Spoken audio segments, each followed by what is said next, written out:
Avez-vous déjà analysé automatiquement vos données par période? Alors, je vais vous montrer étape par étape comment vous allez parvenir à créer ce genre d'analyse-là, donc par mois en cours, mois dernier, année en cours et année dernière. Je suis Haruna Bonkano, je suis consultant formateur à Bureautique, particulièrement du tableur Excel chez Niger Excel. Donc, notre objectif, c'est de vous rendre dynamique, performant et autonome à travers les outils Microsoft Excel. Bonjour et bienvenue dans cette nouvelle vidéo. Donc aujourd'hui nous allons travailler pratiquement sur quelques fonctions d'Excel. Donc cette vidéo va servir de cours pour les débutants et de révision pour les personnes avancées. Alors pour cela je vais vous présenter brièvement les deux feuilles de lesquelles je vais travailler. Premièrement, nous avons la feuille vente, d'accord, cette feuille déjà vous la connaissez. Nous avons une base de données commerciale ici. De la première colonne, nous avons les régions. Dans la deuxième colonne, nous avons les pays, les clients, les catégories. Nous avons le modèle, la couleur, la date de vente sur laquelle nous allons nous baser pour bâtir notre modèle d'analyse, d'accord, par période. Nous avons le prix unitaire, la quantité, et là, nous avons le chiffre d'affaires global de chaque produit. Alors, dans cette deuxième feuille, nous avons la feuille analyse. Donc, c'est ici que nous allons travailler pour avoir une analyse par période. Je vais ouvrir un nouveau classeur, d'accord, vierge, en cliquant tout simplement sur CTRL-N. Donc, je reviens de mon ancien classeur. Je vais copier cette en-tête-là. Donc, CTRL-SHIFT, flèche droite. Je copie. Je bascule dans le nouveau classeur. Clic droit et je colle en valeur, tout simplement. D'accord? Je vais un tout petit peu agencer mes en-têtes. Ok? Je retourne dans l'ancien classeur. Donc, je vais copier cette partie parce que je vais la reproduire. Donc, je copie cette partie. Ne vous inquiétez pas, nous allons faire cette vidéo étape par étape. Et je vais la coller ici, tout simplement. D'accord? Je me mets un tout petit peu en haut là. Voilà, voilà. Je fais clic droit et je fais coller en valeur. Là, je vais supprimer carrément ces données-là. Je vais un tout petit peu élargir mes colonnes. Ici, je vais encore supprimer. Voilà. Ensuite, je retourne. Je vais copier carrément cette base de données. Je me mets juste en haut sur l'entête de la base. Je fais CTRL-SHIFT. Flèche droite, CTRL-SHIFT, flèche basse. D'accord? CTRL-C, et là je me mets dans la nouvelle feuille, je crée une nouvelle feuille, clic droit, et je colle en valeur, d'accord? Et cette base de données, elle est bien conséquente, donc nous allons vérifier le nombre de lignes, CTRL-SHIFT, flèche basse, nous avons pratiquement 60 000 lignes 921. Donc nous allons travailler sur cette base de données-là, je vais un tout petit peu l'élargir, voilà, voilà, donc ici je vais un tout petit peu agrandir cette colonne.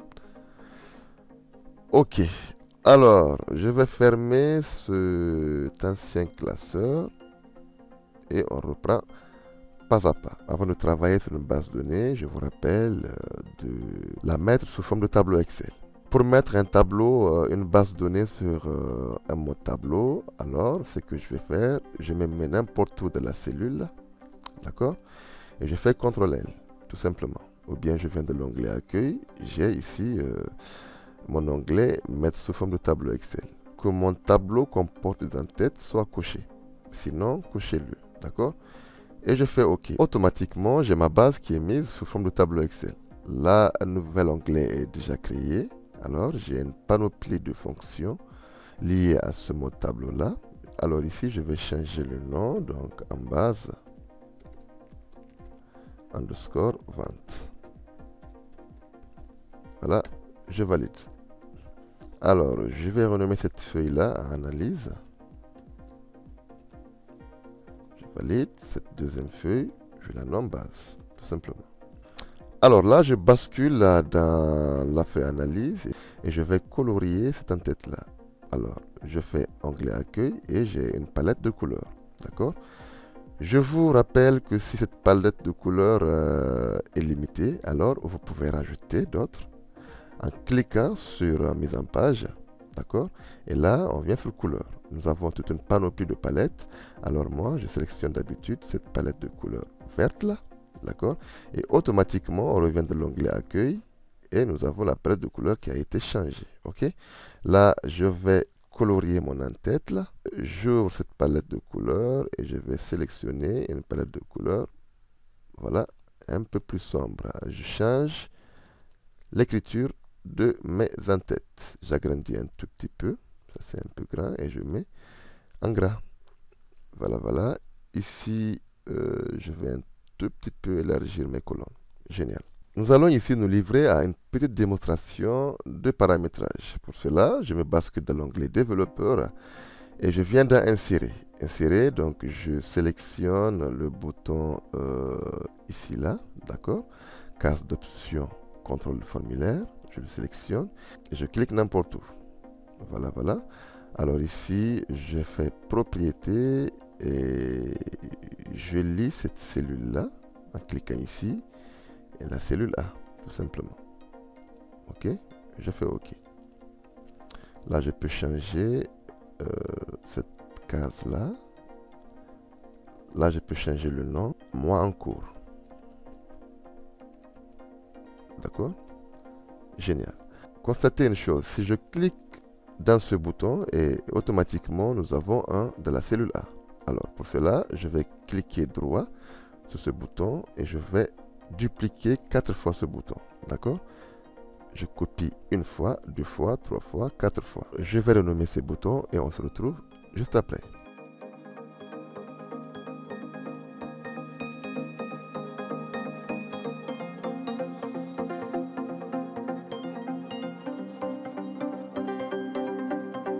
Et voilà, donc pratiquement j'ai tout renommé en mois en cours, mois dernier, année en cours. Et année dernière, bon, ce que j'ai pas prévu dans cette vidéo, c'est la semaine en cours et la semaine dernière. Nous allons essayer d'improviser ces deux rubriques-là. Évidemment, l'idée m'est venue tout de suite. Pour cela, je vais encore dupliquer 2 fois ce bouton en faisant CTRL-C, CTRL-V. D'accord? Et je vais le déplacer par là, là. Voilà, voilà. Et je vais le renommer. Ici, donc, semaine en cours. Et là, semaine dernière.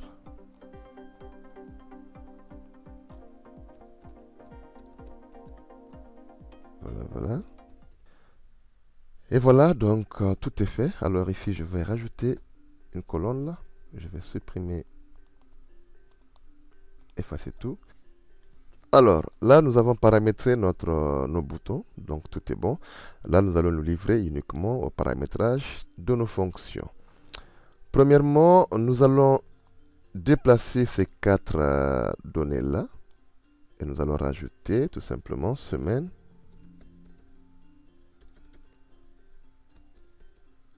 Je vais m'en sortir, hein.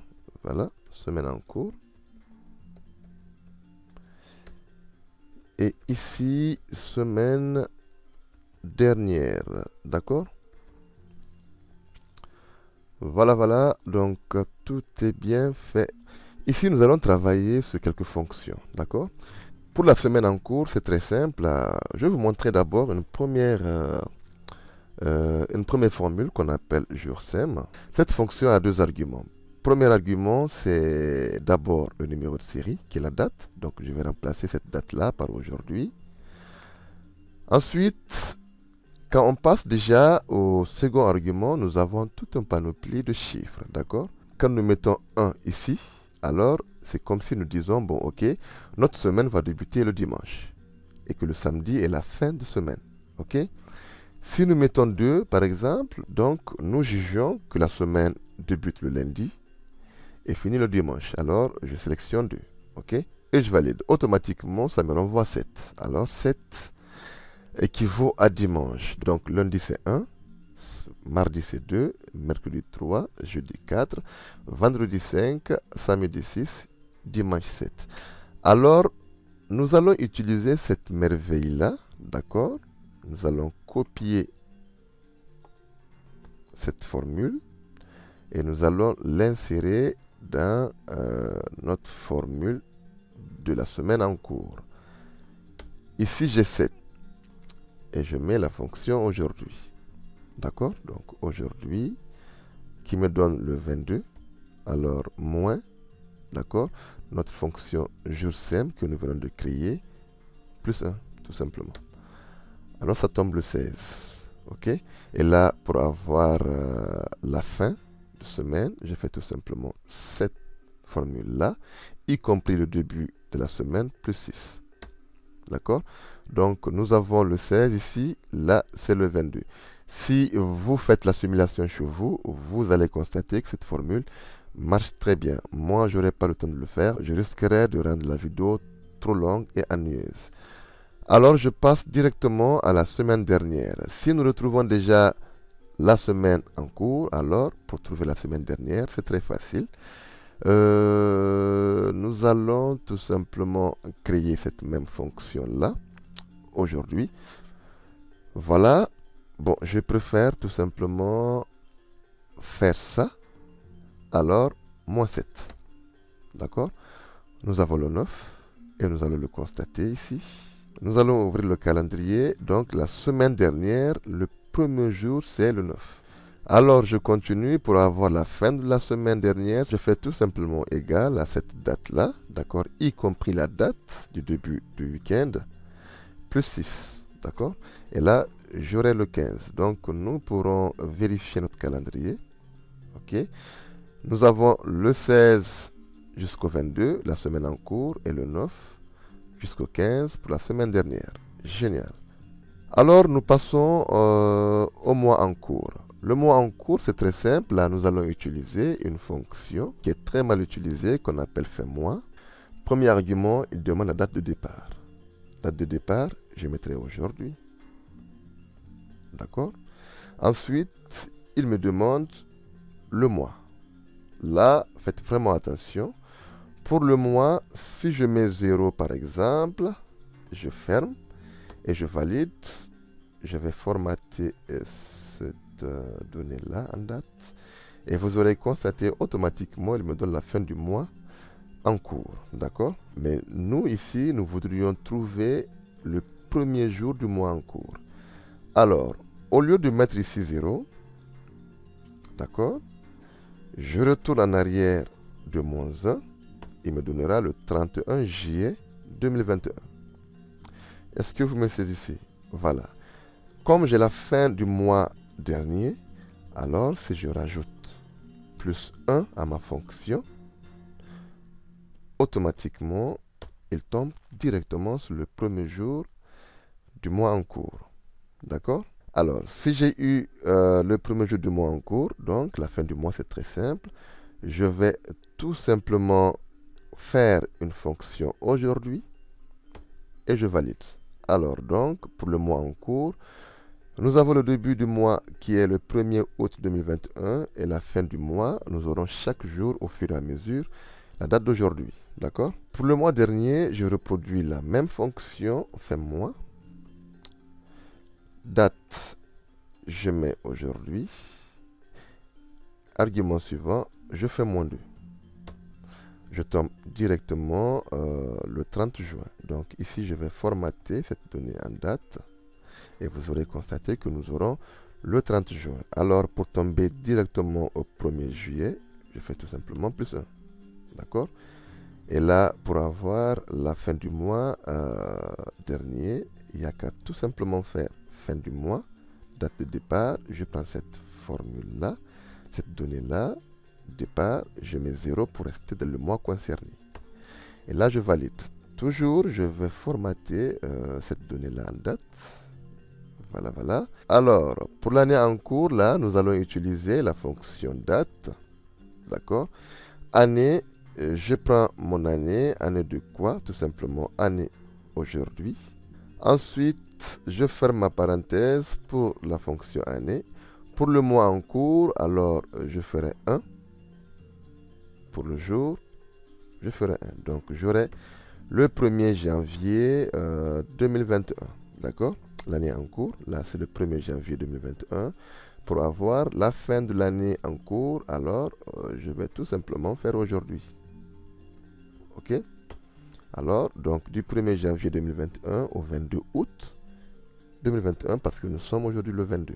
D'accord? Pour l'année dernière, c'est très simple. Je reproduis la même fonction date, là. D'accord? Année et année aujourd'hui. Je ferme la parenthèse pour la fonction année. Pour le mois, je mettrai tout simplement janvier. D'accord? Et pour le jour aussi, je mettrai le premier. Alors, pour tomber sur l'année dernière, qui soit 2020, je me balance ici, là, au niveau de la fonction année, et je fais -1. Automatiquement, nous tombons de l'année dernière 2020. Et là, pour avoir l'année entière, donc c'est très simple, je me bascule ici. Date, année. Année de quoi? Année de cette cellule-là. D'accord? Je ferme la parenthèse. Je passe directement au niveau du mois. Je mets 12. Au niveau du jour, je mets 31. Alors, ici, nous avons bien paramétré nos fonctions. Et j'espère que ces fonctions seront dynamiques. Donc, il faut les essayer chez vous. Moi, je n'aurai pas le temps de simuler, comme je vous l'ai dit précédemment. D'accord? Si vous avez un problème, n'hésitez pas de faire un commentaire en bas de page. Ça me ferait plaisir. Et je vous répondrai dès que j'ai le temps. N'hésitez aussi pas de vous abonner si cette vidéo vous aura plu. Et n'oubliez pas de cliquer sur la petite cloche. Là, c'est pour ne rien louper. D'accord? Alors, nous continuons. Ici, nous avons franchi d'abord une seconde étape, là, d'accord, qui semblerait un tout petit peu complexe. La prochaine étape consisterait tout simplement à copier ici la date de vente, là, d'accord, et à coller dans ces deux cellules identiques, là. Donc, en faisant tout simplement clic droit et collage en valeur. Je m'explique.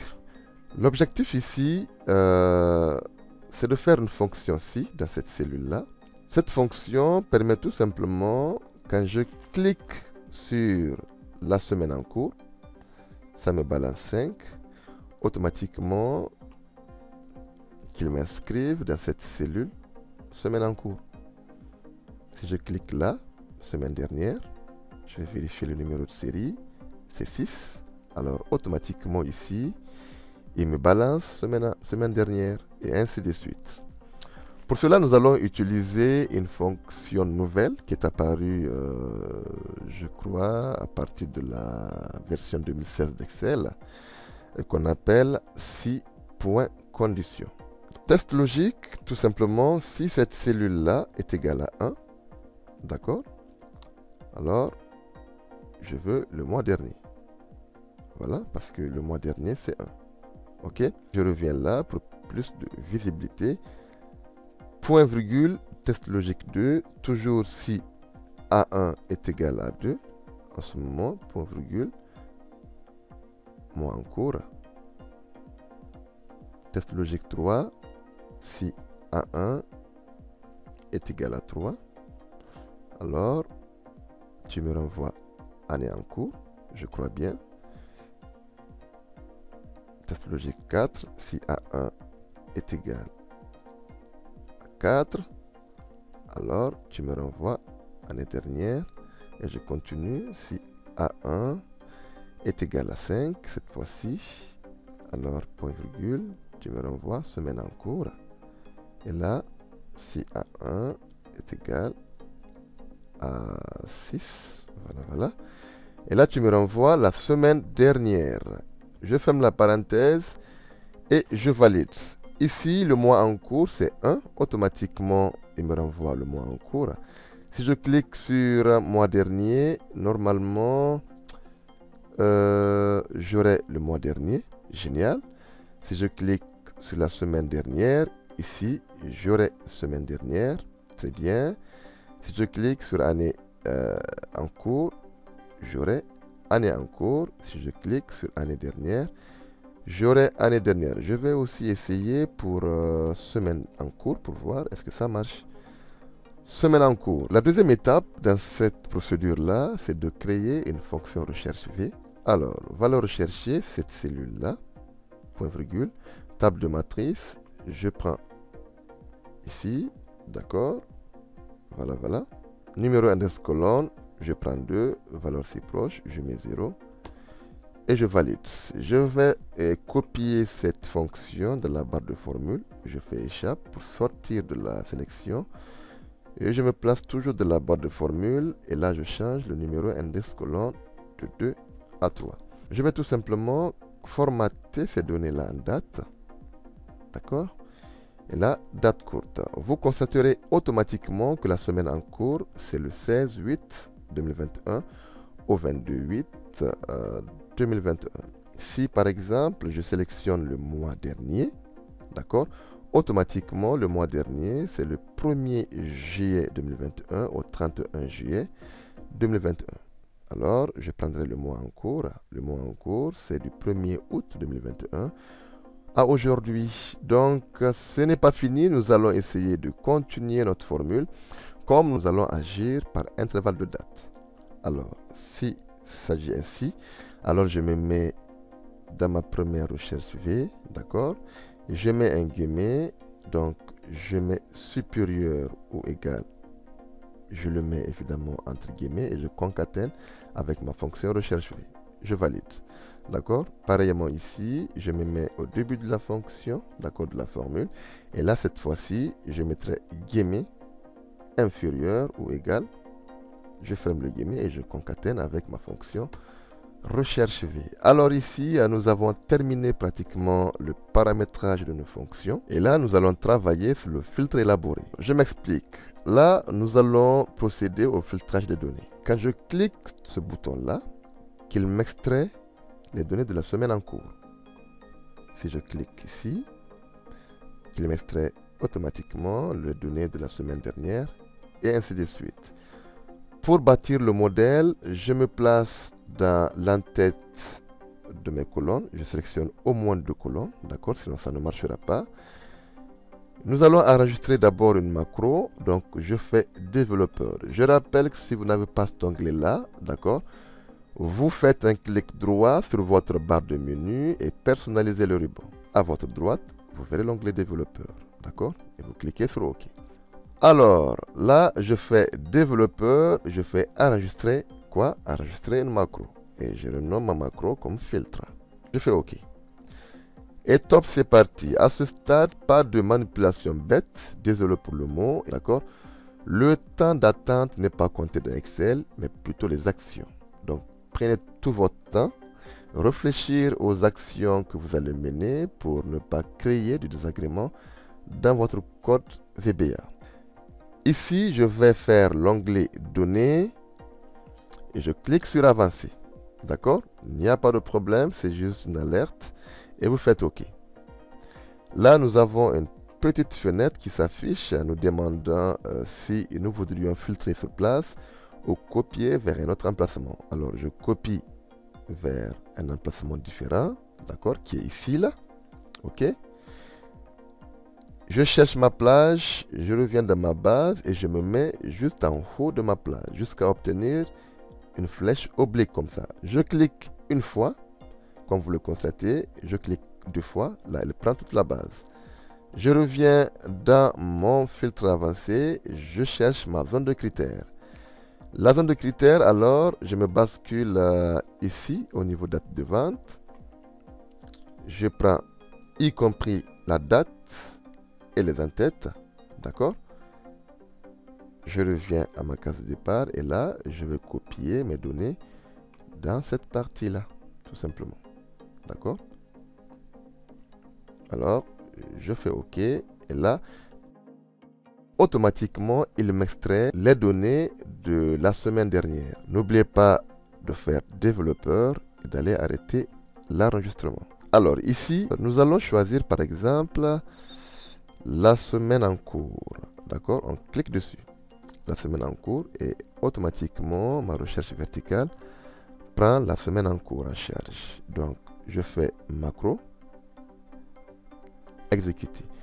Là, vous aurez constaté que cette macro extrait toutes les données du 16 août jusqu'au 22. Alors, nous n'allons pas à chaque fois cliquer sur un bouton et ensuite chercher la macro pour activer. C'est vraiment fastidieux.